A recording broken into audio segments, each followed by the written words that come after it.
Hello, everybody. Vincent Matthews here. Wake Up Monday. I'm excited. I got to talk fast because I have some of the top people in the world here. I have with me Dr. Kingsley Ajimang from Ghana. He is a member of parliament for Akim Abakwa South here in Parliament in Ghana. He is a phenomenal man, works in education in Ghana.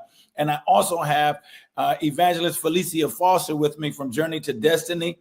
They have just come to America. He's in America, forging a partnership with the Africans in the continent, with Africans in the diaspora. It is phenomenal. I don't have time to sit and talk about who's racist, who's not racist. I got time to work with my people. I'm going to start with the member of parliament himself, who is here at Tabernacle, who is here to launch this program. And here he is now, member of parliament, Dr. Kingsley Ajimang. God bless you, sir. It's so good to have you on today. How are you? I'm well, Bishop. I'm so happy. Me. No, thank you for being on with me. I know you're in the airport. You're headed back to your assignments. The president needs you there in Ghana, but you're here working with us. And our people who are watching and Wake Up Monday are just interested in your passion for education. Can you tell me a bit about the partnership you have with Journey to Destiny there in Ghana? Okay, thanks very much, Bishop. I think it's a very wonderful opportunity for people in the diaspora to reconnect to their roots. Ancestors of forebearers cross over the Atlantic Ocean in bondage, in chains, with a lot of challenges and on education. This kids, everybody in the diaspora now has the chance to come back to Ghana, educated, empowered, to be able to empower others. So I'll say that the Journey to Destiny Ministries is really a journey. This is the way to go. This is the way to reconnect to our roots, and Ghana provides that enabling environment to provide such a service. This is an international internship program where anybody any student in the historically Black colleges and universities will have the opportunity. Young professionals who want to connect to their roots can find suitable companies in Ghana to provide some form of mentorship and have a real opportunity to deliver back to the people of the continent where the ancestors came from.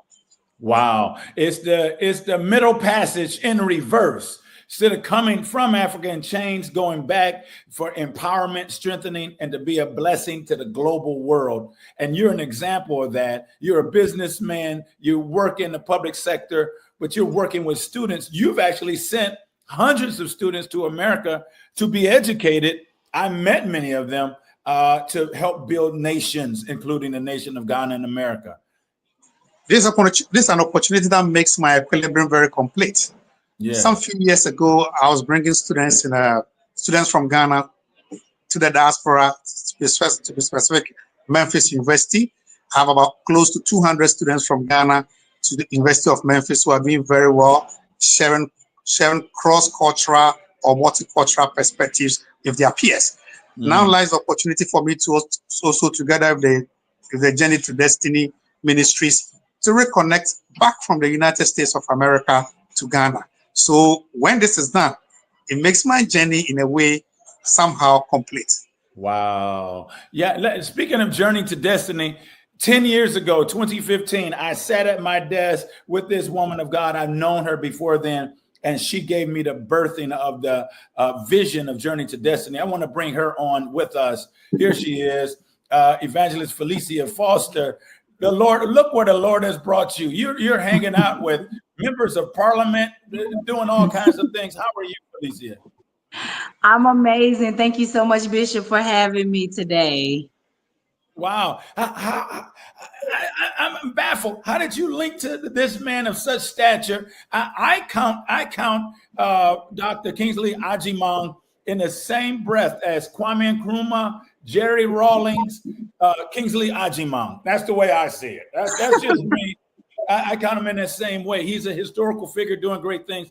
How did you guys link together for this groundbreaking thing, this partnership for internship for young people as well as young adults to study at a university in Ghana through Journey to Destiny? How did all of this come about? So, as you know, Journey to Destiny Ministries has journey centers in 5 countries, 3 continents, and one of our centers is in Ghana. And Wow. so we rescue children that have literally been abandoned in the garbage. And they've been rescued. We have over 50 children in our center in Ghana.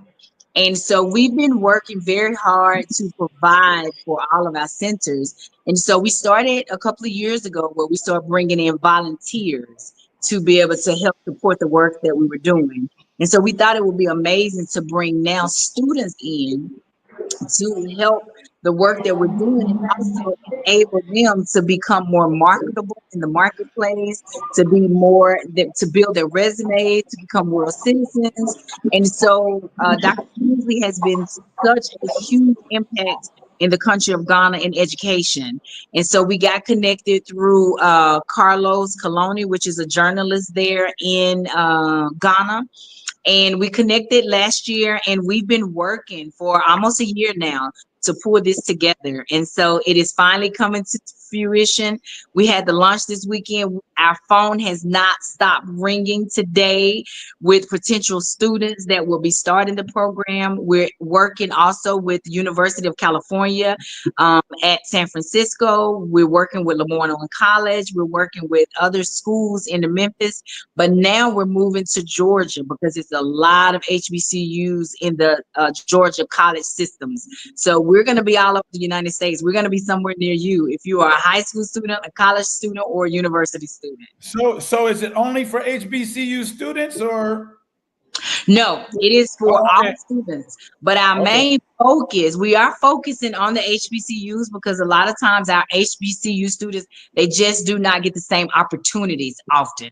They have the same intellect, they have the same skills, they just don't have the opportunities. So we want to focus heavily on the HBCUs, but it is open for any students. So if a student goes to a PWI, they can come also. Yes, the University of California at San Francisco is a PWI. All right. Dr. Ajimong, I know you got to go. You're headed to board a plane. Would you like to just add anything to this? They're coming to, I believe, a place called Kibbe, Presbyterian School of Education. It is a phenomenal state-of-the-art university. It's a cultural exchange, intellectual exchange. Anything you want to add, Dr. Ajimong? Ghana is very much ready to receive our colleagues, our cousins, our nephews and nieces who left Ghana or Africa, and they are coming back. Ghana remains the gateway to Africa, the Black Star of Africa. So they are coming back home. And every logistics that needs to be put in place, residence, security, entertainment, everything is intact. We are ready to receive them, to be an opportunity to reconnect. So this is about connecting or reconnecting our roots. And it is an exciting moment for everybody in Ghana. We are ready to receive our very own. They are not coming to Ghana, they are coming home. Yeah. They are coming home and they will receive a nice akwaba, which means a welcome. They're ready to. Thank you, sir. I want to say full disclosure, just to be transparent, we've already taken in Dr. Ajimong as a member of Tabernacle Church in Haven. Yeah, Yes, that's a done deal. He's a yes. distance member. And I want to make a pledge to you. I've said it publicly in my church, but those students that are here at the University of Memphis from Ghana, they're our nieces and nephews and our cousins. We're going to make sure they have an experience here in the Memphis area where we love on them, nurture them, and connect with them in great ways. It has already begun, and we're looking forward to more. So you're right. It's full circle. There is no disconnect from the continent to the diaspora. We are one people. Thank you so much. Thank you very much, Bishop. And the president will hear of your good deeds, that you are, the support that you are giving to the Ghanaian students here. The president will definitely hear about it. We are so grateful, and God bless them. Thank you so much. Go catch that plane. We don't need you to miss that plane. Parliament Sure. needs you over there. We'll see Sure. you soon. All righty. Sure. Okay, Bye. thank you. Bye. Wow, Felicia Foster. This is phenomenal. And you know, this weekend has been mind-blowing. I haven't even had a chance to post or anything to talk about all that God has done. But God is using you. Not only is this exposure for young people, This is ministry. We're able to Mhm. minister to literally close to 100 university students this weekend, Yes. hundreds of them. And I've been praying for them, ministering to them, all kinds of things. Tell me about this. You're going to these schools. It's the belly of the beast. What is your heart? Why are you doing this? I mean, you're going to these university campuses where many people are not going, and it's really ground zero. So for 10 years, I worked at Lemoyne College. I worked in Right. administration for Lemoyne College. And I absolutely loved my job because every day that I went to work, I was going to ministry because Wow. you have the young people that come oftentimes are carrying so many burdens. And because they're in the gateway, they're not full adults yet, but they're not little children either. So they're very impressionable. And so when you have someone at the university that is pouring into them the word of God and pouring into them love, then you are nurturing the next generation of believers. And so Right. I believe that anybody works in the school system, if you're a believer, it is your job to pour into those young people. And so now we're doing a twofold thing. We're pouring into them because it's ministry. They're coming to do service at the Journey Centers where we are. And then they also get to do student teaching. They'll also get to take classes. So it will build them spiritually, emotionally. It'll give them an edge and a boost in their careers. It's a win-win situation for everybody involved. And not just the young people, but also young professionals. So people that may have graduated from university, because oftentimes you get a degree and then after you get your degree, it's really not your passion. And so Right. you want to kind of try to do something different. So this will give young professionals the opportunity to see that there's something different. Another thing is that I've been very passionate about as I've worked with young missionaries is that we don't hear, as believers, we don't hear people encouraging young people to be mission workers, to be ministers as a career.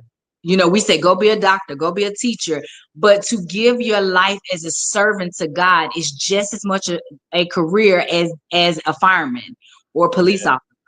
And so I would love to see some young people as they go and venture into this, it gets into their heart and their mind, and they take this on as, even if they become a doctor, they give their service back on the field, or if they become an attorney, they give their service back in legal aid to immigrants. So yeah, I feel like this is important work that we're embarking on.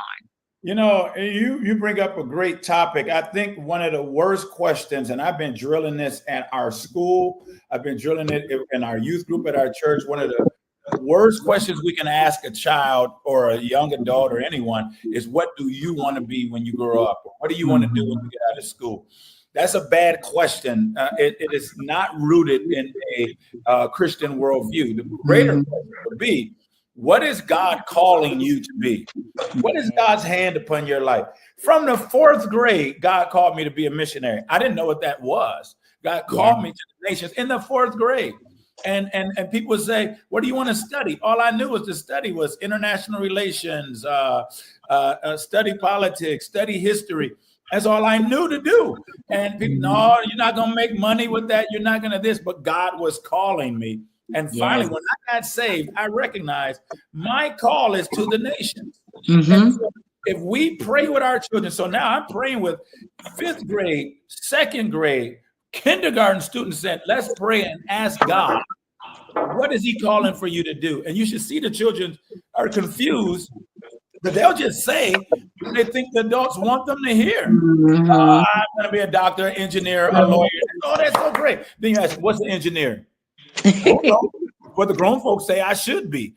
And while there are so many careers that we don't know about that are evolving now, so you really can't say what you want to be, there are careers in the spirit realm that God is doing that we don't know about. And you're on the cutting edge of that. So thank you for that. Now, what's the next steps? If someone wants to get their young person in this internship, there's I think there's 2 weeks, 3 weeks, or a month internship. Am I correct? So there's 10 days, 14 days, 30 days, or you can do a special semester.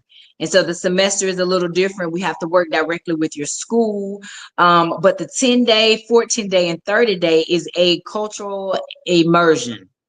And so you will come, you will do service at the Journey Centers, you will do service in the communities. You will also do, if you're education major, you'll do student teaching. We have a group of students that are coming from California that are in the midwifery program.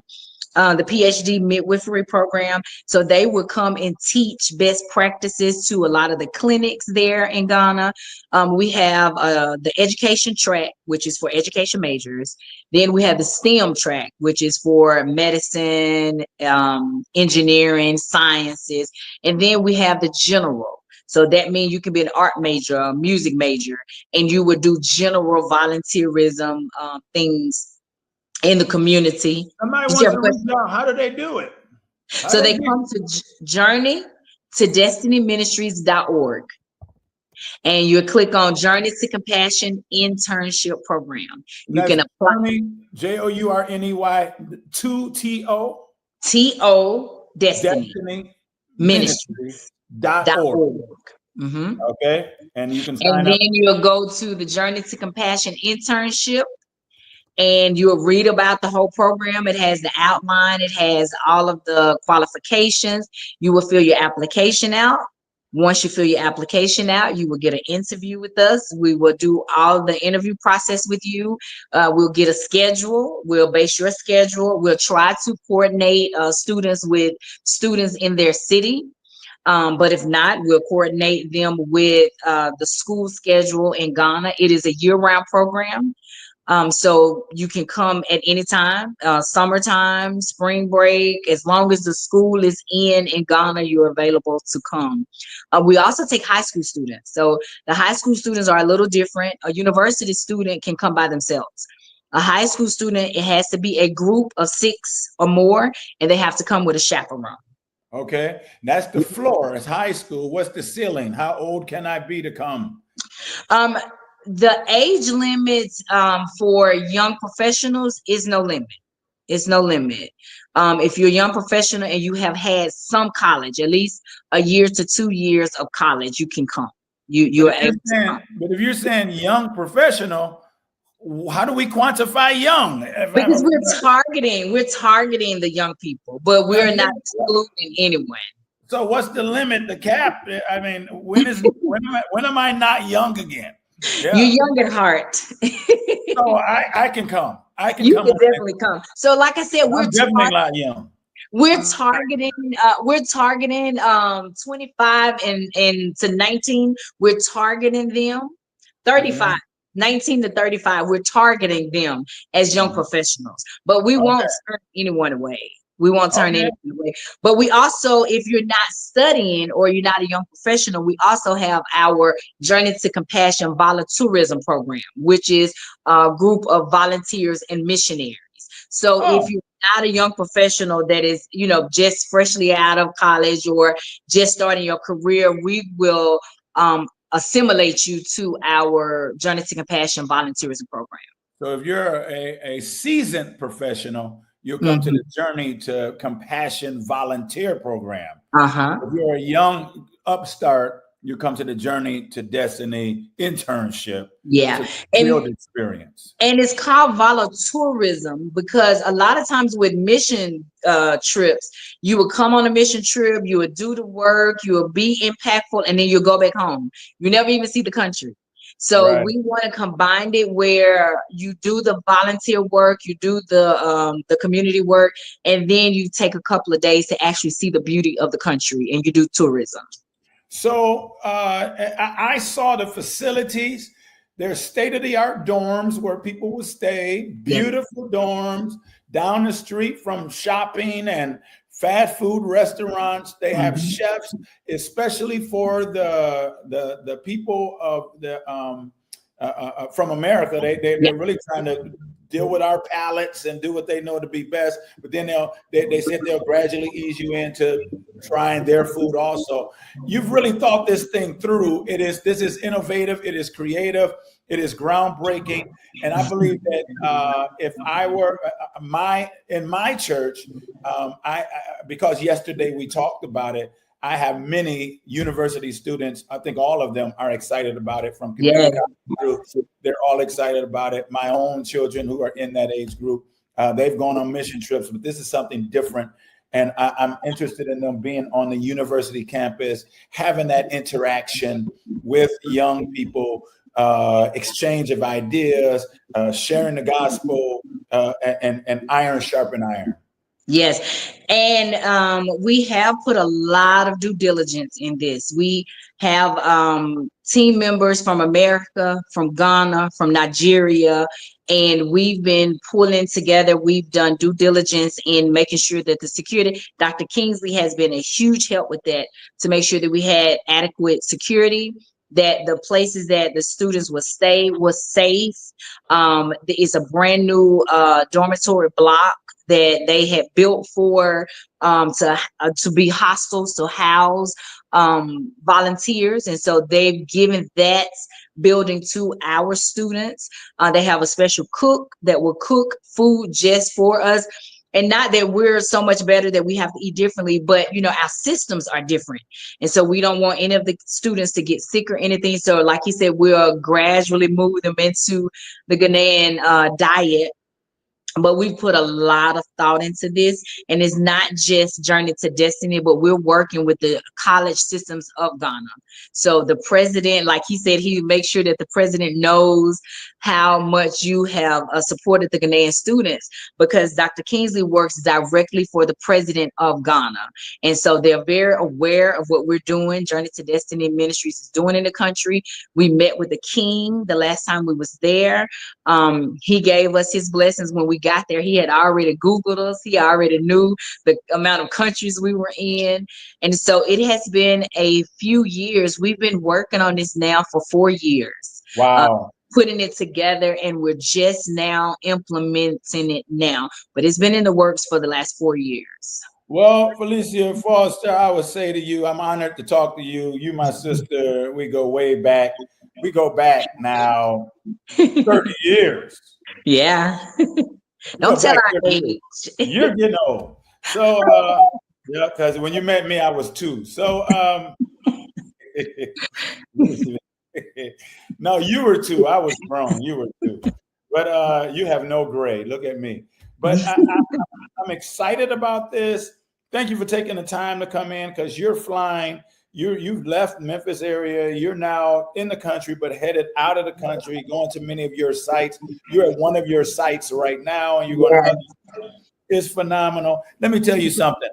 I am tired of folks just talking about what we gonna do. You ever hear people say, God getting ready to do something? God is doing something. He ain't getting ready. God is doing some things. And thank you for being a vessel to allow him to do these great innovative things through you and to you. And I will have you on in the future, as I'm going with you. I'm going with you to Ghana. We're going to stay in the dorms when we're there, right? I don't know, because it's far from where we're going to be doing work. So we may stay 1 day, but we'll be in Timber. Okay. Listen, I'm going to Kibbe, and Timber, that my brother is there. I love him. I'm going to go see him. I'm going to the dorms. We are definitely going to Kibbe. We are definitely going. And I'm staying in the dorm, so I can tell the young folks I stayed where you were staying. Yeah. And also, if anybody wants to go, the trip is open. You can contact Leslie Monet on Facebook, or you can go to journeytodestinyministries.org and click on the Journey to Compassion Voluntourism and send us a link. Send us an email that you want information. The trip is March 6th through the 16th. So you are welcome to come. So we did the official launch in Memphis, and when we go in March, we're going to do the handover. So we'll be at the King's Castle. We'll be at the palace with the ambassador, the U.S. ambassador for the United States for Ghana will be there. Bishop Matthews will be there. It is going to be phenomenal. Yes, and so anybody that wants to come, you are welcome to come to Ghana. We're going to do service. You'll get to come to our Journey Center, see our sweet babies in our Journey Center there. So you're definitely welcome to come in March. Okay, in March 6th through 16th. Mm-hmm. And they could just go to Journey to Destiny. Go to journeytodestinyministries.org, click on the Journey to Compassion Volunteerism, and send us an email, and we'll send you the application. Actually, you can apply right there online. The application is right online. Okay. I just put it up on the screen. Join us March 6th to 16th in Ghana. Go to journeytodestinyministries.org. You can sign up for the Check the your trip. spelling on ministries. Huh? Check your spelling on ministries. Oh Lord. See, that's what happens when you type too fast. Help us, Jesus. Yeah. I'm glad you proofreading. That's you. I know you. M-I-N-S-T-R-I. IES. There we go. There we go. That was a real typo. I know. That's I know I before E except after C. except after C. All right. This is great. This is a real wake up Monday. This is a real wake up Monday. I could have sat on and talking about Charlie Kirk. I think I said what I need to say yesterday in both my services, made a statement on that. And I'd rather talk about solutions to how do we make a difference. Mm-hmm. I wish I had a lot of evangelists going on university campuses, challenging people in the faith as Charlie Kirk did. He got off in some ways, but I think we need to be on campuses. And this, what you are doing, you're an evangelist, getting people in HBCUs, PWIs, community colleges, trade schools, no matter where they are, they can go and they're being ministered to through Journey to Destinies. And let me say to you, the half has not been told. Greater is coming. I know it's greater than you could have ever imagined. When we sat and had that conversation in 2015, you didn't say we're going to have an internship with universities all over the world, because it's not just Ghana. Soon there'll be universities in France and Kenya and Dominican Republic and all over Puerto Rico. Be able to go. And being a lifelong learner, I want to retire and go to medical school. That's my plan. Being a lifelong learner, I think I might go to a few of these colleges and just hang out and tell them I'm a young internship student. Young at heart. At heart. I'll do some postgraduate work. Exactly. That's what I'll do. I'll do some postgraduate work. Yeah. But Bishop, I would like to say that one thing you said yesterday, you made a commitment that you would sponsor at least 2 young people from your church. And I would love to see other churches, other organizations do the same thing to sponsor the young people. As I said before, a lot of times our students in our Black communities or urban communities, HBCUs, they simply don't have the resources or the opportunity. We're providing the opportunity, but we don't want them to miss it because they don't have the resources. Yes. So if churches, individuals, organizations, if you want to sponsor a student, we did a lot of market research and we are way below the market value for a global internship because we wanted to make it affordable for these students. So if anybody wants to sponsor a student, contact us on our website and we'll make sure that we put you with a student that is eligible to go and wants to go. Let me tell you, you know why I did it? It's because it's not just for the students. It's part of our succession plan. Mm-hmm. And the problem is that when people talk about a succession plan for a church, they're so myopic in their approaches. We need to groom a new pastor. Mm-hmm. I feel like if I am successful, my succession plan is I need to groom the top 200 people that'll be leading my church. Yeah, that's the next 200 leaders who will be leading my church. Who's going to run everything? Who's going to be running the facilities? Who's going to be running the ministries? Who's going to be running the outreach? Who's going to be running everything? So I got to pour into at least those 200 people that's going to replace the old farts like me. And I don't have enough time. No, seriously, who are we passing? You can't just pass the baton to, we got a succession plan because we know who's going to be the pastor. Mm-hmm. That's too small. Who's going to be teaching Sunday school? Who's going to be running all of the discipleship ministries? Who's going to be running a youth ministry? We need Who's going to be raising the children and doing all these things? Who's going to be married? I got to prepare these young girls to be wives, these young men to be husbands. That's the succession plan. Got to raise these babies. So I got to send them and expose them because I don't want to pass the baton to folks who haven't been off their block. I love that. And going to Disney World is not traveling. I went to Disney World. That's probably worse because now they wish they were on a star. But here I am. I digress. You started. But I tell you, we did a radio interview, Dr. Kingsley and I, on Friday, and the radio announcer said that he was in the 11th grade before he ever left out of North Memphis. Yes. He stayed in North Memphis his whole life. And that's something that we don't want to see happen with the rest of our students. We want to, like you said, we want to groom them, empower them, equip them, give them the tools that they need to be pastors, to be deacons, to be, world leaders. And so I think this is the opportunity for them, for that to happen. So people, if they have the mindset like you, that we're grooming our young people to be world citizens, to care about something more than a Nintendo game, if we can groom them early, I think we can have a real success story in our young people. Well, thank you, my sister. Let's go for it. Thank you for taking the time. I needed this to be on today. I need it while it's hot.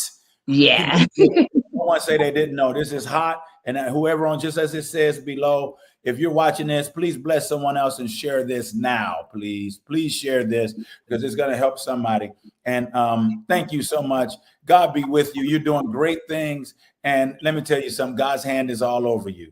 If God be for you, who can be against you? That's all I got to say. If God be for you, who can be against you? You see, I got it on my car, on my license plate. Who can be against you? So, man. Any last words that you have, Evangelist Felicia Foster? Because Felicia Foster is like, where's Waldo? There's no telling where she's going to be. Is she going to be in Europe, Caribbean, South America, the continent of Africa, in America? Where is she? No telling. So we got this. This is our 10-year anniversary. It will be 10 years in December. And God has simply said, you're going to end this decade with a bang. Because He is pouring on His blessings. And I'm so grateful. I'm grateful to have leadership in my life as a pastor. You and Sister Sharon have been so supportive to the ministry that we have. And so I'm just grateful to be a part of Tabernacle. I'm grateful to be in God's plan for this season in our lives. So thank you so much, Bishop. I really appreciate you. We love you. We appreciate you. You are anointed for this season. And listen, be not weary in well doing, for in due season, in the Kairos, you'll continue to reap if you faint not. Thank you for taking the time to be with me on Wake Up Monday. God bless everybody. Yes, thank you. That was Felicia, Dr. Felicia Foster. I call her doctor. I call her apostle. She could have been a supervisor like 10 times. She said, no, this is my call. She has turned down position to walk in her purpose. And I'm saying to you, your young adults, your university students, your young people, your high school students, get them a part of this. Get them a part of this. I wanted you to hear this. I wanted you to know what's going on. And listen, this is not limited to Americans. This is for anyone around the world. If you're somewhere on the continent of Africa, if you're in Asia, because I know I have followers all over the world. Listen, send your child from wherever you are in the world and go to that university in Ghana. And I'm telling you, they'll not only have something on their resume, they'll not only have an experience others won't have, but there'll be some impartation in their lives where they will be able to walk also in purpose. This has been Wake Up Monday. God bless you. I'll see you soon. Don't forget to share this. You see the info on the line that you can link on. I thank you for joining me once again for Wake Up Monday. I'll see you next week if the Lord is willing. And if I'm alive, I'll be sharing with you on next week. God bless you. Peace out.